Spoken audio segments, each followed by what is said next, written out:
سعدی جان لبای اوه ایروپورت رسیدیم تو قیمت بلیت میگیری به بلیت کجا میرم ای اوتی جان ما بر وقت بلیتی تو رو گرفتم که گرفتی دیر قدم به قدم قدیم میکو اینه ای اویاکاسی شاهنوزه چی خیلی اینه می 5 دقیقه ده بلیت تیار میکنم اینو میره حکای عزیزی ما اگر برای شما هم بلیت سمالیات در کار باشه من هم واتساپی اویاکاسی شاهنوزه رو زنگ بزنین در 5 مینوت صاحب بلیت میشوین رفتی بچم خب کنی گپ زنید چی درد دارید شما؟ راستی گپ اکای طبیب ما چند جا اوضاع خیلی فهمیدیم قطعی همه عروس ما پیش شما اومدیم حاضر تق کردیم در اومدیم شما شتگی بوده کو همون شما بوده گپ زیاد نکن در افهمون اخی طبیب ده تمام همه ما راستی گپ عروس ما زن ما اویلا ما نصیبی ما ده همه بوده انا همه را ما دو دیان ما راستی گپ زندگی داریم چند کشید همه را فرزندار نشیدیم همه را گفته سیم که چی با فهمو شما چند سال شد زندگی دارید؟ ما این همه یک دو ماه شید 2 ماه و 2 روز شید ما همه زندگی داریم خطی همه اویلمون باکسیور های مشق میکنه همه گفته سیم که چی خیلی کنیم نمیدونم چند کشید این همه خمه کنیم خیلی که نصیب ده بوده همه ما ده غلطی ده نصیبی ما ده همه بوده انا همه میگیم که همه کوشش کرده سیم اکای طبیب همه کوشش کرده سیم ها رفیق زنک کوشش کرده سیم فرزندور نشیده سیم چی با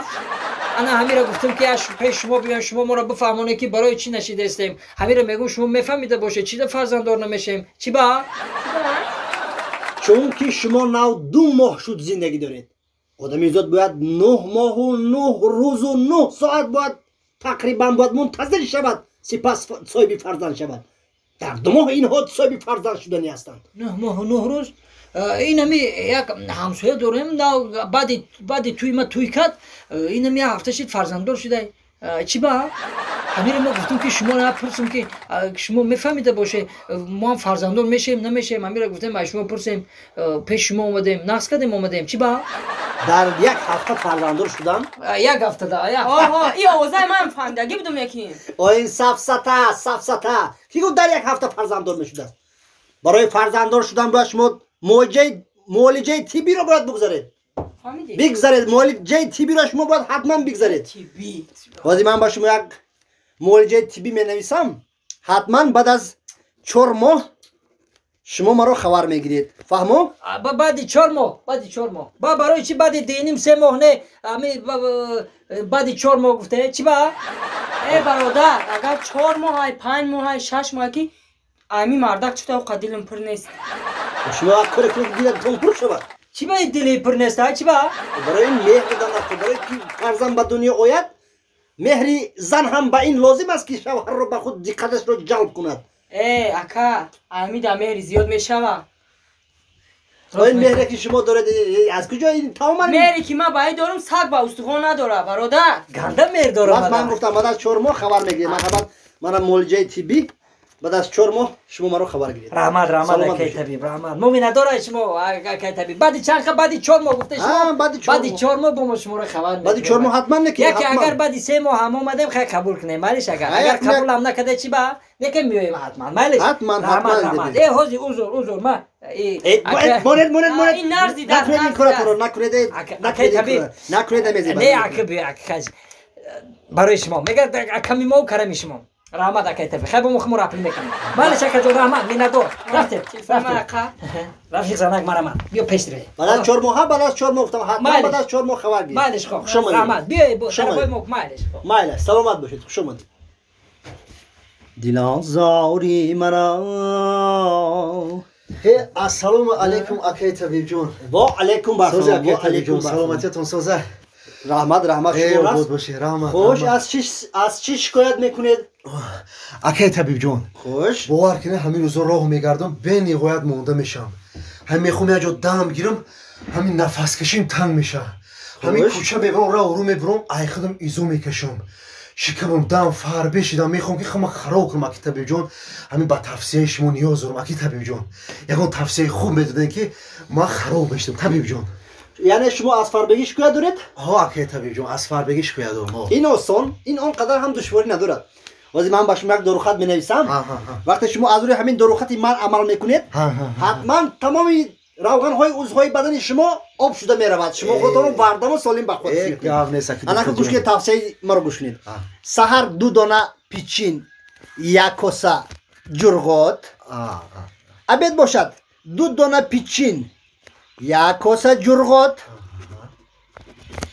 انا بگاه باشد 2 دانه پیچین 1 کاسه جرغات فهمو؟ اکای طبیعی جون همین گفتگوی شما رو ما بخورم خراب میشم بله گفتم کو سحر 2 دانه پیچین 1 کاسه جرغات عبید 2 دانه پیچین 1 کاسه جرغات بگاه باشد 2 دانه پیچین 1 کاسه جرغات مرحبا یعنی که سحر عبید بگه یک تفسیر ها بله گپ نیست اکید دکتر جان هزار رحمت سلامت باشید وقتی که زنده باشید انا کارهایتون نمیشود شما نکنید کارتون هر کار سفیدی داره طبیعی جون رحمت زنده باشید چخل میشود هم تفسیر رو گیرید شما حتما همین کارو کنید همین کارو شما حتما کنید اکای طبیب بله همین گفتگوی شما را پیش ای آقود بخورم یا بعد یا آقود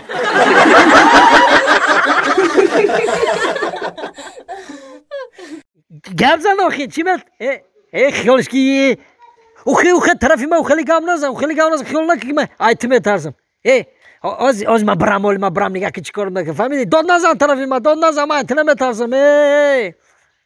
برام سای بمبر بامون زد بیعقل اوخی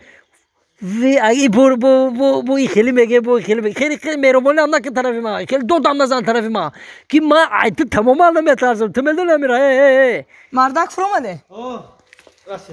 مردک سلام بسیزنه اگر همین مردم همین کوچکو ایما و ایمی اهل اویلای ما بنولا کور میشوند مردک اینا بی او واردیم کوچه را اسفال کردیم اوبودی کردیم ترانسفورماتور آوردیم насам дели мардаку ҳамин мардуми ҳамин кӯчаку агар бунола гуфти хитон ки насам дели кур мешаванд охи и света би и ободира би и қишлоқа би ободӣ шавад багав мезанам ма қатита фаҳмидӣ ба ҳоли ма телефон мекунам олитро оз бе ма биём багав занам қатита оз бест ҳамин ҳамсояку солаи 12 мо дар бехи гӯшуш як телефон фақат ғирғир мекунад ба телефон корош ҳал мекунад яке ҳеҷ нест ки проблемои тамом шавад як бор бура буфаҳам чӣ проблема дора ҳалш мекунӣ мардак майли ман буфаҳам мардак ҷон биём гаранит мекунам ози фаҳмидӣ салом алайкум ҳамсоя майли шоз ман занг мезанам хоб ха ассалому алайкум назар ҳамсоя созе саломатиё назар ҳолоти ҷа аввало хубе раҳмат шумо наз саломатиё хубе саломат ҳамсоя ҳамсоя ҷон мегӯм ба телефон баланд гап задиси ягон одам шуморо ғам мета ки ягон проблема боша бирем ҳалш кунем худат медонӣ ки ман шефи кӯчаем любой проблемаро ҳал мекунам агар ягон масъалаи вазмин ягон проблемаи вазмини муҳим боша бирем ҳалш кунем шумо ҳамсояин чанд рӯза мегзарем қати янгат мебинем ки баланд гап задисин касе ами қати шуморо ягон проблема када ягон вазминия ягон мушкилӣ боша бирем ҳалш кунем ҳама садай ҳамсояҷон ҳазор раҳмат миннатдор ҳамсояҷон хонада продукта нестай қати янгат гап задеста